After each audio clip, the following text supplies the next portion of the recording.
नमस्कार साथियों, स्वागत है आप सभी का अंकित इंस्पायर्स राजस्थान पर। मैं हूं अंकित अवस्थी। साथियों, राजस्थान में आजकल एक मसला बहुत तेजी से सियासी गलियारों में तैर रहा है। मसला है राजस्थान में एक विधायक के फर्जी जाति प्रमाण पत्र बनाए जाने का। मामला है कि उनकी विधायकी ही एक तरह से फर्जी प्रूव हो जाएगी यदि डॉक्यूमेंट फर्जी है, अर्थात उनको विधायकी छोड़नी पड़ सकती है। इस मामले पर फिलहाल के लिए सत्ता पक्ष की तरफ से विपक्ष के इस विधायक से इस्तीफा मांगा गया है। बीजेपी ने हाल ही में कांग्रेस के एमएलए से यह मांगते हुए कि आपने अपना कास्ट सर्टिफिकेट फर्जी बनाया है, इसे कहते हुए बीजेपी ने कांग्रेस के विधायक सीएल प्रेमी से उनका इस्तीफा मांगा है। यह हेडलाइन बनती है, नेशनल मीडिया के अंदर पहुंचती है, चर्चा बनती है कि BJP seek resignation of Congress MLA over एलिज्ड caste certificate fraud. आज के सेशन में हम ये समझने का प्रयास करेंगे, जिसके ऊपर दैनिक भास्कर ने भी आज से 2 दिन पहले एक विस्तार से विश्लेषण किया था, जिसमें यह बताया गया था कि केशव राय पाटन के जो विधायक हैं उनके हर रिकॉर्ड में कबाड़ी लिखा है, लेकिन ये एससी की सीट पर चुनाव लड़ते हैं और दो बार विधायक बन जाते हैं। आज के सेशन में हम इस पूरे मसले को डिकोड करने का प्रयास करेंगे, विस्तार से समझाने का प्रयास करेंगे। उम्मीद है कि आपको इसको सुनने के बाद में फिर कुछ और जानने की आवश्यकता नहीं पड़ेगी। जहां जहां प्रमाण पत्रों की आवश्यकता है, मेरे पास वो सभी आधिकारिक प्रमाण पत्र भी मैंने एक साथ लाने का प्रयास किया है, सो दैट मैं आपको इस खबर को तथ्यात्मक तरीके से समझाने का प्रयास कर सकूं।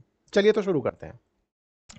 बात है देश के सबसे बड़े क्षेत्रफल के आधार पर राज्य राजस्थान की।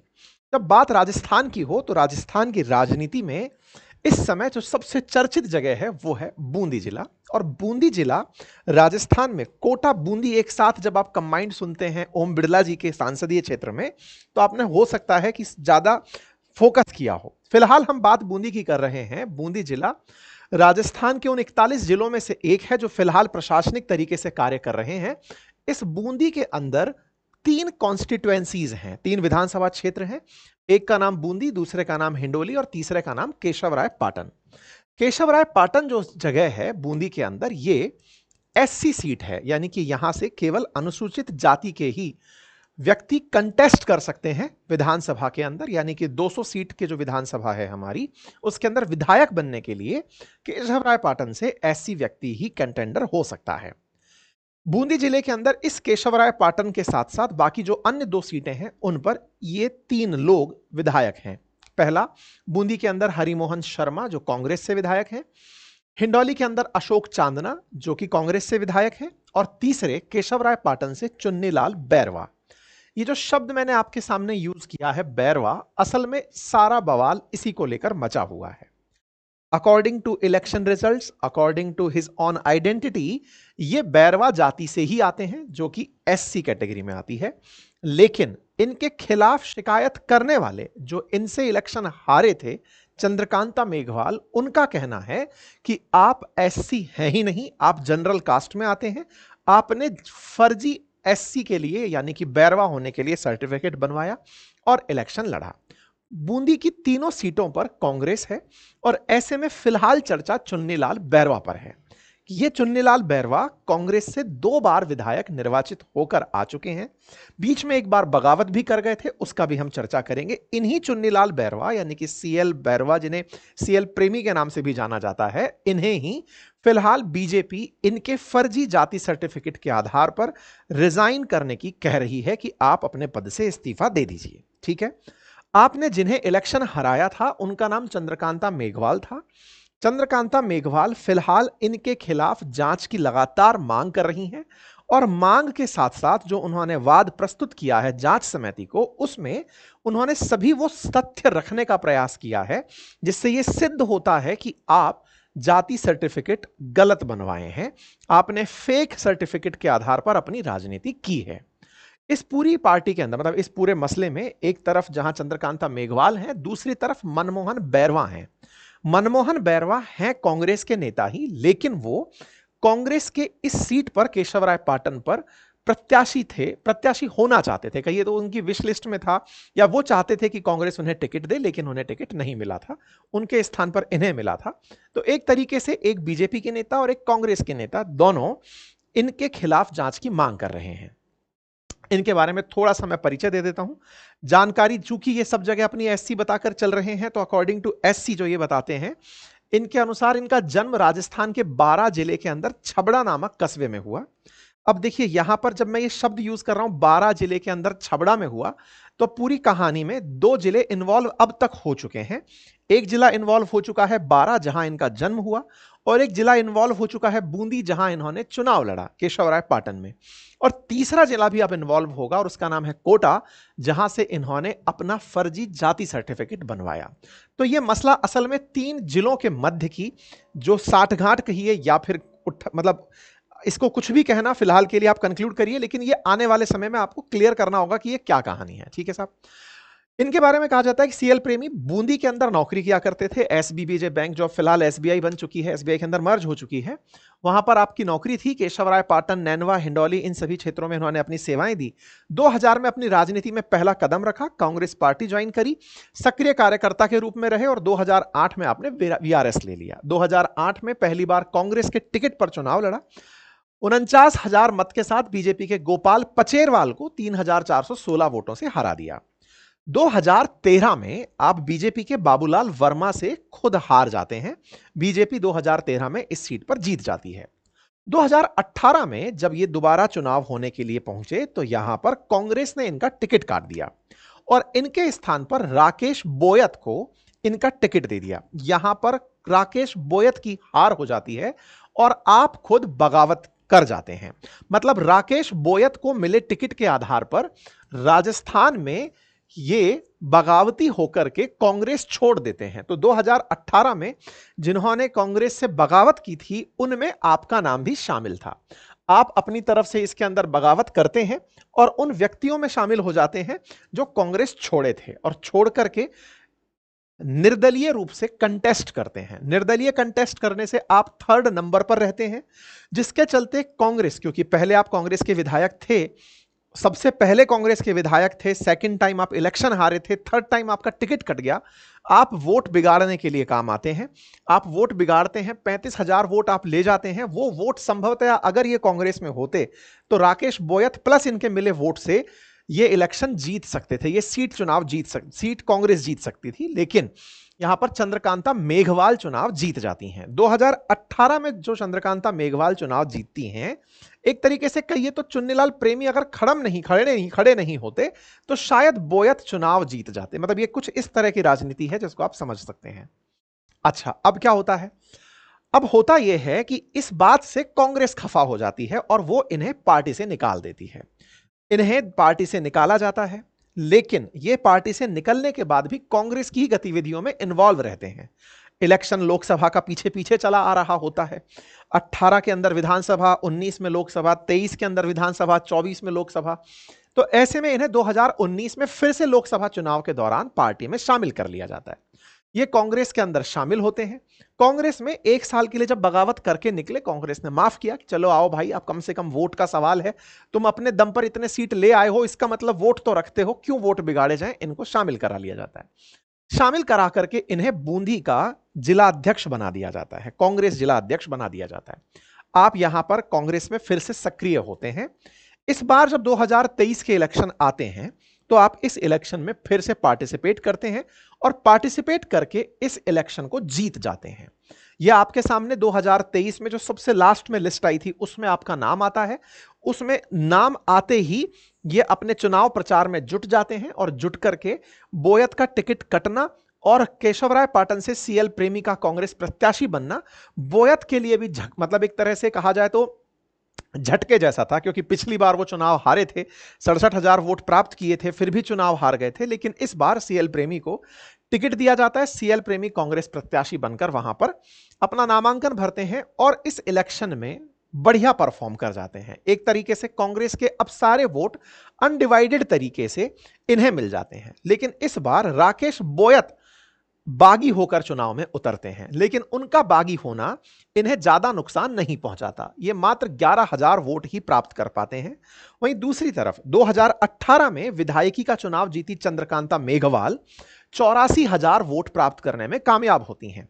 चुन्नीलाल जहां 1 लाख वोट प्राप्त करके चुनाव जीतते हैं, वहीं चंद्रकांता मेघवाल 84,000 वोट प्राप्त करके 2nd नंबर पर रहती हैं। आप बीजेपी की प्रत्याशी थी। अब इलेक्शन कंप्लीट होते हैं, 2023 के रिजल्ट्स आ जाते हैं, दिसंबर 2023 के आपके सामने रिजल्ट्स हैं। स्थितियां यहां से आगे बदलना शुरू होती हैं। किस तरह से?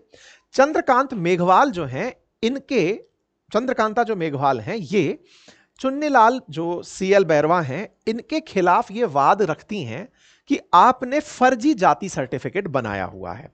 अब ये फर्जी जाति सर्टिफिकेट की क्या कहानी है, कहां से शुरू होती है और इससे फायदा किसे है? अगर आप गलत प्रूव हो जाते हैं, यानी कि ये कहा जाए कि आप अगर बैरवा नहीं रहते एससी सीट के ऊपर, तो ये सीट वैकेट मानी जाएगी। ऐसे में इनका दाव और मजबूत हो जाएगा। ऐसे में इनका दाव मजबूत होगा। सेकंड नंबर पर ये हैं, इनके लिए हो सकता है इलेक्शन के कुछ प्रोविजंस हो जाएं।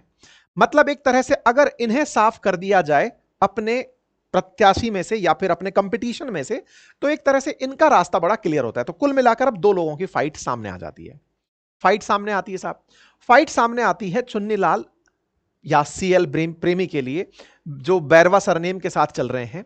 आप बकायदा शपथ लेते हैं, विधानसभा के अंदर जो अनुसूचित जाति के लिए बनी हुई कमेटी है, आप उसमें भी साझा होते हैं। इनके साथ में फिर दो मसले जुड़ जाते हैं। पहला मसला, जिस समय इन्होंने 2023 का जब चुनाव लड़ा था, उसी समय पर एक और दावेदार, जिस दावेदार ने कांग्रेस से टिकट मांगा था, राकेश बोयत के साथ साथ मनमोहन बैरवा भी यहां से टिकट मांग रहे थे कांग्रेस का 2023 के इलेक्शन में, जिसमें प्रेमी जीते 1 लाख वोट के साथ। उसमें मनमोहन बैरवा इनके खिलाफ शिकायत करते हैं इलेक्शन के दौरान ही कि ये फर्जी जाति सर्टिफिकेट से काम कर रहे हैं। इसके जवाब में ये कहते हैं कि मैं तो 30 साल से इसी जाति सर्टिफिकेट से सरकारी नौकरी करके आया हूं, तो मैं कैसे हो सकता हूं फर्जी। इलेक्शन से पहले तो मनमोहन बैरवा पीछे पड़े हुए थे।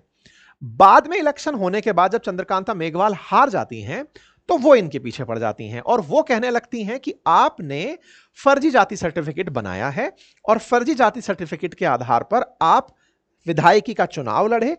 अब चूंकि आप विधायक बन चुके हैं गलत जाति सर्टिफिकेट से, तो अब इस बात की जांच होनी चाहिए। तो ये तो पूरा आरोप प्रत्यारोप की कहानी रही यहां तक। मतलब इस पूरी कहानी में मनमोहन बैरवा के द्वारा 2023 से पहले, यानी कि इलेक्शन से जस्ट पहले आरोप लगाना और बाद में चंद्रकांता मेघवाल के द्वारा आरोप लगाना, ये दो मसले यहां पर निकल कर आते हैं। अब हम चलते हैं चंद्रकांता मेघवाल के द्वारा लगाए गए आरोपों पर और उससे निकलकर आते हुए सच की तरफ कि आफ्टर ऑल सच है क्या, दस्तावेज कहते क्या हैं। क्योंकि अल्टीमेटली जब ये इलेक्शन में कंटेस्ट करने गए होंगे, तब इन्होंने अपना जाति सर्टिफिकेट रखा होगा। जाति सर्टिफिकेट रखा होगा तभी इलेक्शन ऑफिसर ने इन्हें अपनी तरफ से चुनाव एससी कैटेगरी में लड़ने का मौका दिया होगा। तो या तो वो जाति सर्टिफिकेट फर्जी हो या फिर जो आरोप लगा रहे हैं वो झूठे हो। ऐसे में बड़ा इंटरेस्टिंग जो आज मामला है वो ये है कि आपने एक नहीं चार जाति सर्टिफिकेट बनवाए और जाति सर्टिफिकेट पर ही सबसे बड़ा सवाल खड़ा हो रहा है कि आपकी जाति जिस सर्टिफिकेट एससी में बनाई गई है, आप एससी हैं ही नहीं, तो आप हैं क्या? कहा जा रहा है कि आप कबाड़ी हैं जाति से। कबाड़ी जाति राजस्थान में सामान्य वर्ग में शामिल होती है। कबाड़ियों को एससी में शामिल नहीं किया गया है। यह बकायदा विधानसभा के रिजल्ट्स में भी है, मतलब आंसर्स में भी दिया हुआ है। आज मैं आपके सामने वो सारे तथ्य रखूंगा जो कि उठाए गए इनके खिलाफ, उन सभी को प्रमाण के साथ भी हम यहां पर देखने का प्रयास करेंगे। चंद्रकांता मेघवाल को इनसे फायदा होगा, इसीलिए यहां पर यह समझा जा सकता है कि इनका जाना उनके लिए फायदे का सौदा है, इसीलिए वो पार्टी भी बनी हुई है। इसी वजह से चंद्रकांता मेघवाल बनाम चुन्नीलाल मामला है। शिकायत के दौरान जब बातें रखी गई तो उसमें क्या क्या बातें थी, वो सब बातें भास्कर ने अपने 11 दस्तावेजों के माध्यम से जो निकली वो बताई। ये दस्तावेज मेरे पास भी हैं, मैं आपको उनके कुछ रेफरेंसेस यहां पर शो करूंगा और वहां से आपको बताने का प्रयास करूंगा। भास्कर ने रखा था 1951 की जमाबंदी में जो बातें लिखी हुई हैं, ये सारी बातें हम एक एक करके इस सिनॉप्सिस से ही आपके सामने रखने का प्रयास करते हैं। जब बात चुन्नीलाल की हो रही है, सीएल प्रेमी की हो रही है, तो इनके परिवार में जैसे ऑब्वियस सी बात है कि पिता जिस जाति में रहे होंगे आप भी उसी जाति में जन्म लेंगे, जाति आप चेंज करने का अधिकार नहीं रखते। ऐसे में चुन्नीलाल, जिनके पिता का नाम श्री पांचा है उर्फ पांचूलाल, वो जाति कबाड़ी के नाम से रजिस्टर्ड हैं, मोहल्ला कबाड़ी, कस्बा छबड़ा, जिला बारा के अंदर, और वो फिलहाल कोटा के अंदर तलवंडी में रहते हैं तथा तहसील केशवराय पाटन, जिला बूंदी के विरुद्ध यह जांच प्रस्तुत की गई। तो सबसे पहला पॉइंट तो यह कि पिता की जाति कबाड़ी अभी तक लिखी हुई है। कबाड़ी जाति पिता की है तो बेटे की स्वतः ही कबाड़ी जाति होगी। यह तर्क है चंद्रकांता मेघवाल का, जो इन्होंने अपनी जांच के लिए उठाए हैं, या फिर कहिए तो इन्होंने जो बात अपनी तरफ से प्रस्तुत की है। इसमें आरक्षित सीट जो कोशवराय पाटन है उसको, उसमें आपने अनुसूचित जाति बैरवा के नाम पर आपने ये चुनाव लड़ लिया और इस चुनाव के अंदर आप निर्वाचित होकर चले आते हैं। आपने बैरवा होने के नाम पर कोटा, बूंदी और 12 जिले से समय समय पर लगभग 5 अनुसूचित जाति प्रमाण पत्र प्राप्त किए, जबकि शासकीय दस्तावेज, विद्यालय रिकॉर्ड, राजस्व अभिलेख और पारिवारिक वसीयत भूमि विक्रय पत्र और राजपत्रीय सूचनाओं में स्पष्ट होता है कि वह तथा उनके पिता पांचा मूलतः कबाड़ी जाति के सदस्य हैं, जो ना तो केंद्र में और ना ही राज्य सरकार की अनुसूचित जातियों में अधिसूचित है। इसको ऐसे समझने का प्रयास कीजिए कि इनके पास अपने दस्तावेज के नाम पर कि आप बैरवा हैं, इसके नाम पर जाति प्रमाण पत्र है। मैं 4 बोल रहा था, इन्होंने 5 बोले। 5 जाति प्रमाण पत्र हैं जिसमें ये खुद को बता रहे हैं कि मैं बैरवा हूं। लेकिन जाति प्रमाण पत्र बैरवा है, इसको इसके अलावा जितने भी और साक्ष्य हैं, यानी कि सरकारी जितने भी इनके एविडेंस हैं, लेके इनके स्कूल की टीसी से, स्कूल में इनके रिकॉर्ड से, इनके जमीन में, इनके वसीयतनामा में, इनके क्रय विक्रय में, हर जगह पर इनकी जाति कबाड़ी मेंशन है, बैरवा कहीं भी मेंशन नहीं है। इसके बारे में हम आगे बढ़ेंगे। इसके साथ साथ कुछ और तथ्य भी जान लीजिए। जैसे मैंने आपको इनके पिता का नाम साझा किया, अब यहां पर एक चीज जो इन्होंने तथ्यात्मक रूप से रखी है वो ये कि राजकीय विद्यालय छबड़ा से आप पढ़कर आए थे, तो उसमें जिला जहां पर 12 में से आपने पढ़ाई की थी, वहां पर इनकी जाति स्पष्ट रूप से कबाड़ी मेंशन की गई थी विद डेट ऑफ बर्थ। यह जानकारी आरटीआई से निकलकर आई। जब आपके जाति प्रमाण पत्र की बात हो तो जाति प्रमाण पत्र बनने से पहले भी आपसे कुछ प्रमाण पत्र लिए जाते होंगे। आप निश्चित ही जाति प्रमाण पत्र अगर बनवाए होंगे तो आपको पता होगा कुछ और एविडेंस उस समय लगे होंगे। तो अब उन पर भी सवाल खड़ा हो रहा है कि जिसने ये जाति प्रमाण पत्र बनाए वो फर्जीवाड़े में बनवाए थे या फिर उसने रियल में कुछ देखा था। हम उस पर भी चलेंगे, क्योंकि सवाल आपके दिमाग में यह आ गया होगा कि जाति प्रमाण पत्र तो आधिकारिक डॉक्यूमेंट है, वो बनाते समय भी तो तहसीलदार ने कुछ देखा होगा या फिर जो भी प्रशासनिक अधिकारी है उसने देखा होगा। उसने जो देखा वो भी सवालों के दायरे में है, अभी उस पर भी हम आ रहे हैं। अतिरिक्त मुख्य सचिव सामाजिक न्याय और अधिकारिता विभाग के सामने यह मामला राज्य स्तरीय छानबीन समिति के समक्ष रखा गया। उसमें यह बात भी बताई गई कि जो केशव राय के वर्तमान विधायक हैं, जिनका जन्म वर्ष 1954 है, उनका जो पैतृक राजस्व रिकॉर्ड है, क्योंकि जिस जगह आपकी जमीन है वहां पर आपका एक रेवेन्यू रिकॉर्ड होता है, उसमें जो पैतृक सजरा है, पैतृक सजरा बोले तो जिसमें आपका ये पूरा फ्लो चार्ट वेरीफाइड होता है कि आपका नाम, मतलब आप मांग्या हैं, मांग्या के 3 बेटे हैं, गणेश लाल, चुन्नी लाल, भैरू लाल, और इसको प्रमाणित किया जाता है। यहां पर ये ध्यान दीजिएगा, एक नाम आपको बहुत ज्यादा इंटरेस्टिंग रहने वाला है, सीएल प्रेमी चुन्नी लाल से ज्यादा भैरू लाल का। ये इनका पैतृक सजरा है जिसके बारे में हम थोड़ी देर में जिक्र करेंगे। ये जो भैरू लाल है ना, इसी की वजह से सारा की सारा मामला जो है वो पकड़ में आ रहा है। कैसे, आइए दिखाते हैं। तो होता यह है कि राजस्व रिकॉर्ड और पैतृक सजरा में 12 कोटा बूंदी जिले से चुन्नीलाल प्रेमी को जो जारी किया गया जाति प्रमाण पत्र है, उस जाति प्रमाण पत्र से यह पता चलता है कि आपने जाति कबाड़ी अंकित थी आपके विद्यालय स्कोर में, लेकिन यहां पर आपने एससी लिखवा ली।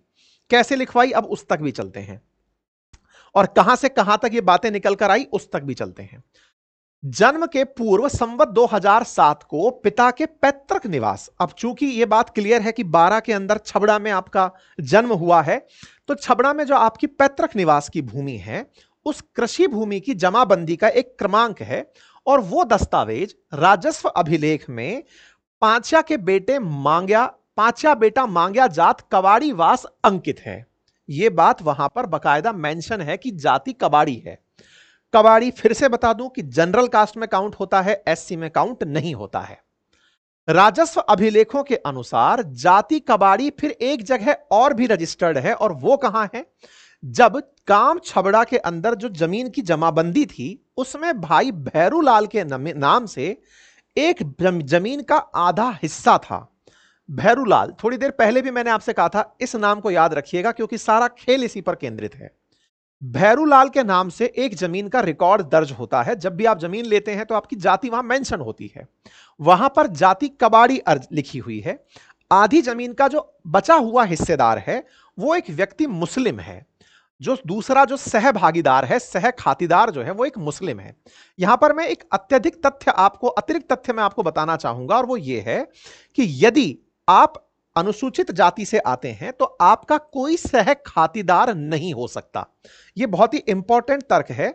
एससी से आप जमीन जनरल में परचेज नहीं कर सकते, नंबर 1।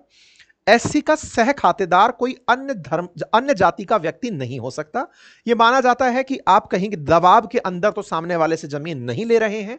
इससे यह प्रमाणित होता है कि जब जमीन में जाति कबाड़ी अंकित है तो इसी को ध्यान में रखते हुए राजस्व अधिकारियों ने जब इसमें सह खातेदारी दी होगी तो जनरल मान करके ही दी होगी। एससी माना होता तो सह भागीदारी संभव ही नहीं होती।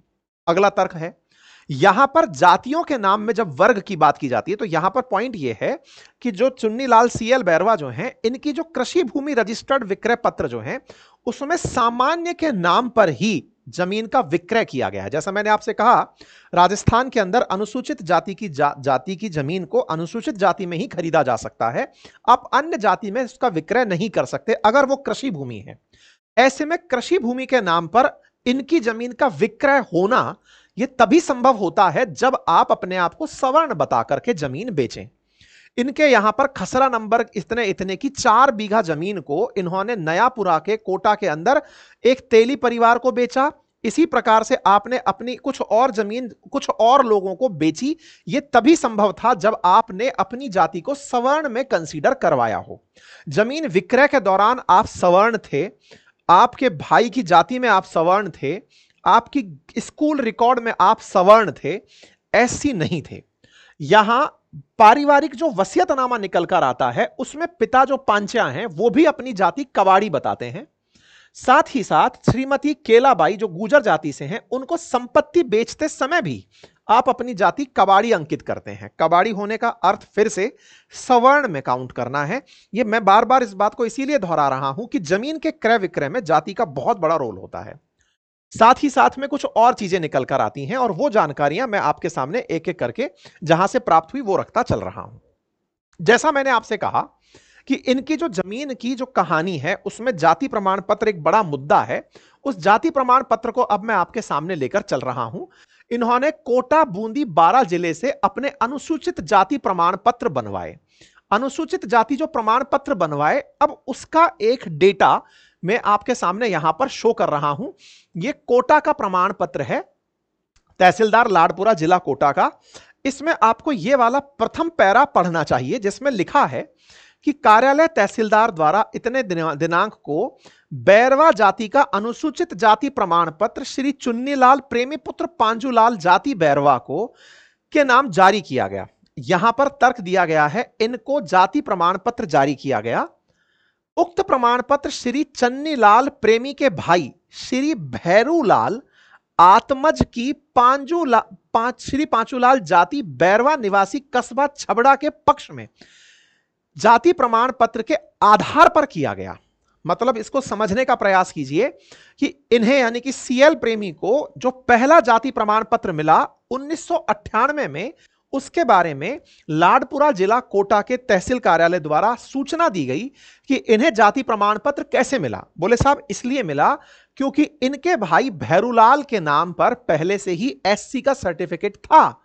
उसे आधार मान करके इन्हें एससी का सर्टिफिकेट दिया गया। मैंने थोड़ी देर पहले आपसे कहा था कि इसमें एक बहुत इंटरेस्टिंग व्यक्ति है, उस पर फोकस बनाए रखिएगा।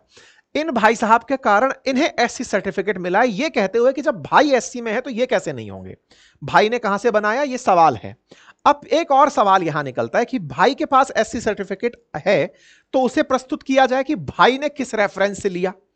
अब इंटरेस्टिंग पॉइंट यह है कि भाई का वो डॉक्यूमेंट गायब हो चुका है। यहां पर भाई भैरूलाल जिसके सर्टिफिकेट के आधार पर प्रमाण पत्र बनाया गया, उसकी फाइल ही गायब है। फिर से आते हैं, मसले को आसान भाषा में समझते हैं। आप जाति कबाड़ी से आते हैं, कबाड़ी जाति को एससी में दर्जा प्राप्त नहीं है। एससी में दर्जा प्राप्त नहीं है, यह बात कई जगह प्रमाणित है। अभी मैं आपके सामने विधानसभा के आंसर्स भी दिखाऊंगा। इसके साथ साथ आपका जाति प्रमाण पत्र बनता है, जहां से बनता है वो बोलते हैं कि ये भाई के प्रमाण पत्र के आधार पर बनाया गया है। भाई का प्रमाण पत्र खोजते हैं तो उसकी फाइल गायब होना बताया जाता है। पहला पॉइंट। आगे बढ़िएगा, यहां पर सीएल प्रेमी जो हैं वो 2008 में एक शपथ पत्र प्रस्तुत करते हैं और कहते हैं कि मुझे मेरा पुराना वाला जाति प्रमाण पत्र दोबारा से चाहिए, क्योंकि मैं अपडेट करना चाहता हूं। और यहां पर ये साझा करते हैं कि मेरा पुराना जाति प्रमाण पत्र तो है ही, मुझे फिर से जाति प्रमाण पत्र दिया जाए। अपने पुराने जाति प्रमाण पत्र के आधार पर आप फिर से लाडपुरा कोटा से 2008 में जाति प्रमाण पत्र प्राप्त करते हैं, 2013 में जाति प्रमाण पत्र प्राप्त करते हैं, 2008, 2013 और 2018 में आप केशवराय पाटन, जहां से चुनाव लड़ने वाले हैं, यहां से जाति प्रमाण पत्र प्राप्त करते हैं। क्योंकि यह समझ में आ चुका था कि इलेक्शन कंटेस्ट करने के लिए जाति प्रमाण पत्र चाहिए। जाति प्रमाण पत्र भाई के आधार पर मिला था, भाई जाति की फाइल गायब है, भाई के प्रमाण के आधार पर आपने 1998 में अपना प्रमाण पत्र बनवाया। अब उसी से आप दोबारा सब तहसीलों से अपना प्रमाण पत्र बनवा लेते हैं। आपके पास में कई जगह से प्रमाण पत्र आ जाते हैं। अभी भी इन भाई साहब की कहानी खत्म नहीं हुई है। भैरूलाल पर नजर बनाए रखिएगा, क्योंकि थोड़ी देर में आपके सामने कुछ और तर्क भी आएंगे। और वो तर्क क्या है? असल मायने में यहां पर एक और बात निकल कर आती है, और वो बात यह है कि चुन्नीलाल के जो भाई भैरूलाल हैं, इन्होंने अपने द्वारा जाति अनुसूचित बनवाने के लिए अपनी तरफ से अप्लाई किया हुआ था। उनका वो जो अप्लाई करना था ना, वो भी कैंसिल कर दिया गया। मैं उस तर्क को भी आपको एक बार पढ़ के सुनाऊंगा।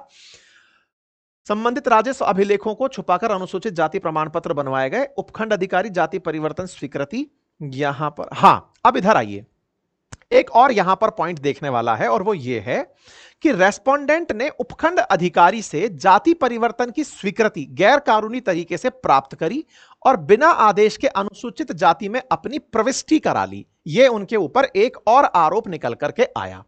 अनुसूचित जातियां केवल जो भारत सरकार के द्वारा जाहिर की जाती हैं वहीं पर है। केंद्र और राज्य सरकार की अधिसूचनाओं में कबाड़ी, चमार कबाड़ी, हमाल और जाटव जैसी अनुसूचित जातियों को एससी में कंसीडर नहीं किया गया है। ठीक है, बोला था कि बड़ा इंटरेस्टिंग, मतलब ये खेल है कि भाई भैरूलाल जो हैं उनके आधार पर विधायक जी को अपना जाति प्रमाण पत्र मिला। लेकिन भाई भैरूलाल की कहानी क्या है उसको सुनिए। भाई भैरूलाल 3 बार निम्न प्रकार से जाति परिवर्तन का प्रयास कर चुके हैं, जिन्हें संबंधित प्रशासनिक और न्यायिक अधिकारियों ने विधि विरुद्ध मानते हुए खारिज कर दिया है। प्रथम प्रकरण 2016 में हुआ, द्वितीय 2024 में खारिज हुआ, द्वारा दिनांक 2024 में खारिज हुआ। द्वितीय प्रकरण 2018 का है जो 2025 में खारिज हुआ, और तीसरा 2024 का है जो कि इसके अंदर इस परिवाद को खारिज कर दिया गया। मतलब ये कहानी में कुछ कड़ियों को जोड़िएगा। मैंने फिर से आपसे कहा कि चुन्नीलाल के भाई भैरूलाल पर फोकस करिएगा। फोकस इसलिए कि जिस भैरूलाल ने जमीन को सह साझेदारी में लिया था, सह खातिरदारी में लिया था, कबाड़ी सवर्ण होते हुए लिया था, वही भैरूलाल जिसके नाम पर विधायक जी ने खुद अपना जाति प्रमाण पत्र बनवाया था।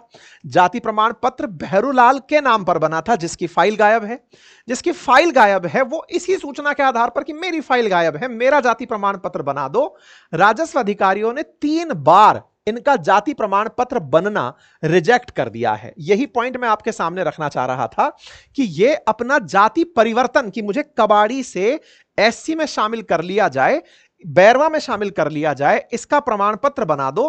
3 बार इनका प्रमाण पत्र 2016, 24 इन सब में खारिज हो गया। अर्थात भैरूलाल बैरवा नहीं है, वो कबाड़ी है, कबाड़ी सवर्ण है। भैरूलाल के आधार पर विधायक जी, इस समय पर विधायक जी एससी हैं, यानी कि बैरवा हैं, और बैरवा होकर के वो विधायक बने हुए हैं। तो उम्मीद है कि अब कड़ियों को आप लोग रिलेट कर गए होंगे। मैं इसलिए उस पॉइंट को ढूंढने निकल गया था। ठीक है साहब, बात करी जाए कबाड़ी की, तो मतलब ये आपके सामने तथ्यात्मक जानकारी है कि हमारे देश के अंदर राष्ट्रपति द्वारा संसद की सिफारिश पर ही जातियों को अधिसूचित किया जाता है, जिसमें कबाड़ी को अधिसूचित नहीं किया गया है। केंद्र और राज्य सरकार की जो अधिसूचनाएं हैं उनमें भी ऐसा ही है। और स्वयं 16वीं राजस्थान विधानसभा के अंदर एक तारांकित प्रश्न के अंदर यह उल्लेख किया गया था कि कबाड़ी, चमार कबाड़ी, जाटव, यादव, लश्करी और हमाल जातियां अनुसूचित जातियों में नहीं आती हैं। ठीक है, लेकिन विधायक जी के पास में ये रहा जाति प्रमाण पत्र, ये रहा जाति प्रमाण पत्र, ये रहा जाति प्रमाण पत्र, ये सारे जाति प्रमाण पत्र उनके पास बैरवा यानी एससी के हैं। तो अब सवाल यह है कि विधायक के पास जाति प्रमाण पत्र तो है, क्या इस आधार पर जाति प्रमाण पत्र की सत्यता पर सवाल उठाए जा सकते हैं या फिर इसे रिवर्स जांचा जा सकता है? यह मामला पिछले 13 महीनों से चल रहा है, इनके ऊपर जांच लगातार चल रही है, सबकी रिपोर्ट्स आ गई हैं, लेकिन अब तक फाइनल वर्डिक्ट नहीं आया है। ठीक है, पारिवारिक सजरा की जो जानकारी है मैंने आप लोगों को वो बता दी। हर जगह ये अपने आप को कबाड़ी बता करके कहते रहे। जितने भी डॉक्यूमेंट इसके पक्ष में है, जो बातें मैंने आपके सामने रखी वो बकायदा वेरीफाइड हैं। मैं आपके सामने वो सारे के सारे पत्र रखता चला जा रहा हूं जिनसे मैंने ये सारी बातें आपके सामने रखी हैं। ये उनकी टीसी स्थानांतरण प्रमाण पत्र है, जाति सूचना पत्र है, सजरा रिपोर्ट है, ये सारे के सारे वो डॉक्यूमेंट हैं जहां पर बकायदा मेंशन है कि आप कबाड़ी हैं, जाति से एससी नहीं है। ये सारी की सारी वो रिपोर्ट्स आपके सामने मैंने यहां पर साझा कर दी हैं। खैर, ये आपकी रुचि पढ़ने में इनमें नहीं होगी, मैंने उन्हीं को सिनॉप्सिस में आपको सुनाने का प्रयास कर दिया। अब सवाल यह आता है कि ये जब मामला उठा तो इस पर सीएल प्रेमी जी का क्या कहना है? तो उनका कहना है कि भाई वो चंद्रकांता मेघवाल मेरे खिलाफ इस तरह का प्रयास कर रही हैं, वो मेरी सीट लेना चाहती हैं। ये प्रयास पहली बार है क्या? नहीं, चूंकि 2023 के दौरान भी हुआ था। उस समय बैरवा समाज ने सीएल प्रेमी जी का समर्थन करते हुए यह कहा था कि प्रेमी जी का पूरा परिवार, नातेदार, गोत, रिश्तेदार सब बैरवा जाति में ही हैं, तो ऐसे में आप बैरवा ही हुए। बैरवा समाज की तरफ से बकायदा यह कहा गया था, जिस पर सीएल प्रेमी जी ने जानकारी देते हुए कहा था कि भाई प्रमाण पत्र मेरे पास जाति का है, समाज यह कह रहा है कि मैं बैरवा हूं, मेरे परिवार के सदस्य बैरवा हैं, मेरे नाती गोते बैरवा वाले हैं, मैं जिन लोगों से रिश्ते रखता हूं वो बैरवा हैं। इस आधार पर कि राजस्व रिकॉर्ड के आधार पर आप ये ना कहें कि मैं बैरवा नहीं हूं, मेरी रिश्तेदारियों को उठाकर देख लें। अब इसमें क्रॉस क्वेश्चन आसानी से बन सकता है।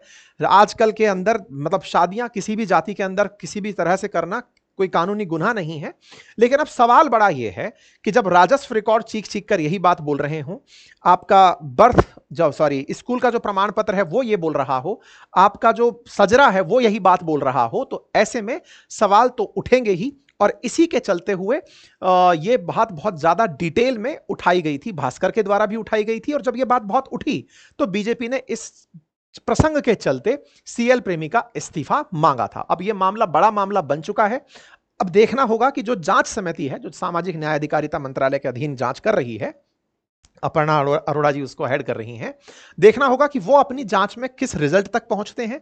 वो अपने ही एक डॉक्यूमेंट जाति प्रमाण पत्र पर विश्वास करते हैं या फिर राजस्व रिकॉर्ड, जो कि अपने आप में एक प्रमाण पत्र है, उस पर विश्वास करते हैं। यह मामला अगर किसी तरीके से फैसले पर पहुंच भी जाता है, किसी भी पक्ष के प्रति पहुंचता है, उसके बाद भी हाई कोर्ट और सुप्रीम कोर्ट के रास्ते खुले रहेंगे। उम्मीद है कि आपको यह मसला समझ में आया हो। अब देखना होगा राजस्थान सरकार इस विषय पर क्या करती है। क्या यह पहला मामला है? जी नहीं, ऐसा एक मामला और हुआ था, ज्योति ध्रुवे का मामला था। बैतूल से सांसद थी, फर्जी सर्टिफिकेट के आधार पर बन गई थी। आपने गोंड जाति के प्रमाण पत्र के ऊपर इस तरह का काम किया था, फर्जी सर्टिफिकेट के साथ आपने 8 साल तक भाजपा की सांसद रही थी। 2014 के अंदर 2 बार आप मतलब 2014 के अंदर भी आप लोकसभा सांसद चुन करके आई थी। बाद में जब ये पता चला कि ये फॉल्स है तो फिर इनकी सांसदी को क्वेश्चन किया गया था। ऐसे और भी मामले, मध्य प्रदेश हाईकोर्ट के अंदर भी एक मामला पहुंचा था बीजेपी एमएलए जयपाल सिंह का, जिसके ऊपर फॉल्स कास्ट सर्टिफिकेट का आरोप था। कुल मिलाकर के चुनाव लड़ने के लिए ये जो तरीके अपनाए गए, आज देश के सामने गंभीर विषय जाली प्रमाण पत्रों का है, फर्जी सर्टिफिकेट्स का है। फर्जी सर्टिफिकेट्स लोग एग्जाम के अंदर लगा करके परीक्षाएं उत्तीर्ण करते हुए बहुत बार सुने गए हैं, पकड़े गए हैं और उनके ऊपर कार्रवाई भी हुई है। लेकिन इस तरह से अगर विधायक बनने के लिए यह प्रक्रिया फर्जी तरीके से की गई होगी तो यह निश्चित ही एक जांच का विषय है। और इस पर राजनीतिक सुचिता का परिचय दोनों ही दलों के द्वारा देते हुए लोगों के अंदर यह विश्वास अवश्य रखना होगा कि हम पूरी पारदर्शिता के साथ राजनीति करना चाहते हैं। बाकी आप लोग इस विषय पर क्या सोचते हैं, अपनी राय कमेंट बॉक्स में जरूर रखें। फिलहाल के लिए इतना ही। चैनल पर नए हैं तो चैनल को सब्सक्राइब करना बिल्कुल ना भूलें। बाकी आप किस विषय पर और ज्यादा जानकारी चाहते हैं, कमेंट बॉक्स में अपनी राय जरूर रखें। बहुत बहुत धन्यवाद।